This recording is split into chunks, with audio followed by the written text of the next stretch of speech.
क्या -2, 2 -2, 2 -2 so on एक समांतर श्रेणी है। अगर ये वास्तव में समांतर श्रेणी है तो प्रत्येक दो पदों के बीच सेम अंतर आना चाहिए, हर दो पदों के बीच। इसके लिए क्या करते हैं हम, मान लीजिए जो पहला पद है इसे T1 है, दूसरा पद T2 है, तीसरा पद T3 है, चौथा पद T4 है और पांचवा पद T5 है। तो हम क्या करते हैं, अगले पद में से पिछला पद घटाते हैं। अगले पद में से अगला पद माइनस पिछला पद। अगर हम इस बात को देखें तो अगला पद T2 ले ले और पिछला पद T1 ले ले। ओके, इसी तरीका से अगला पद T3 ले ले और पिछला पद T2 ले ले। इसी तरीका से अगला पद T4 ले लें और पिछला पद T3 ले लें और अगला पद T5 ले लें और पिछला पद T4 ले लें। अगर दो पदों के बीच में एक ही उत्तर आता है, सबका डिफरेंस, सबका अंतर सेम आता है, जिसको हम सार्व अंतर कहते हैं और स्मॉल d से व्यक्त करते हैं, तो ये एक समांतर श्रेणी होगी। तो इसमें आप चेक करेंगे, यहाँ पर T2 2 लिख लीजिएगा, माइनस T1, लेकिन T1 माइनस में है इसलिए इसे कोष्टक में लिखना अत्यंत आवश्यक होगा।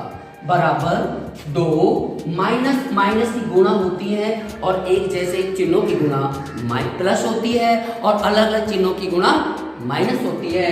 तो माइनस माइनस प्लस 2 हो गया एंड यू सी 4 आ गया। In the same way you can put 2 in place of this 3 -2 minus T2 की जगह आप 2 लिख लीजिएगा।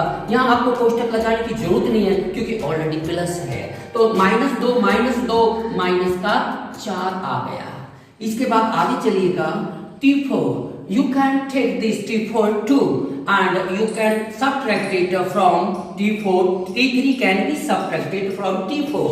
आप T4 देख रहे हैं 2 हो गया और T3 यहाँ पर -2 हो गया। आप कोष्टक में ले लीजिएगा। आप देखेंगे 2 जमा माइनस माइनस की गुणा प्लस हो गया, ये 4 आ गया। आफ्टर दैट हम इस पर आए, T5 is equal to S1 -2 minus T4 की जगह आप लिख सकते हैं खाली 2 -4 हो गया। इस तरीके से देखा आपने अगले पद में से पिछला पद घटाया, लेकिन अंतर बराबर नहीं आया।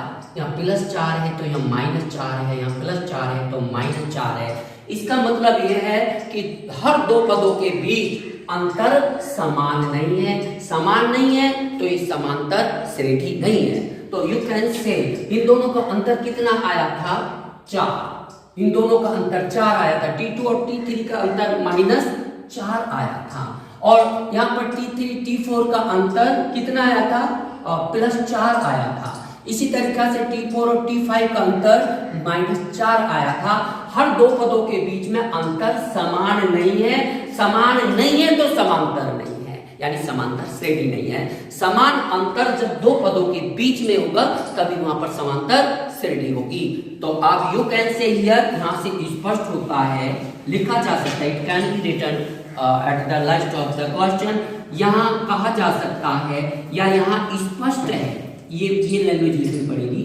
यहाँ स्पष्ट है कि उपरोक्त श्रेणी समांतर श्रेणी नहीं है। समांतर श्रेणी नहीं है। धन्यवाद।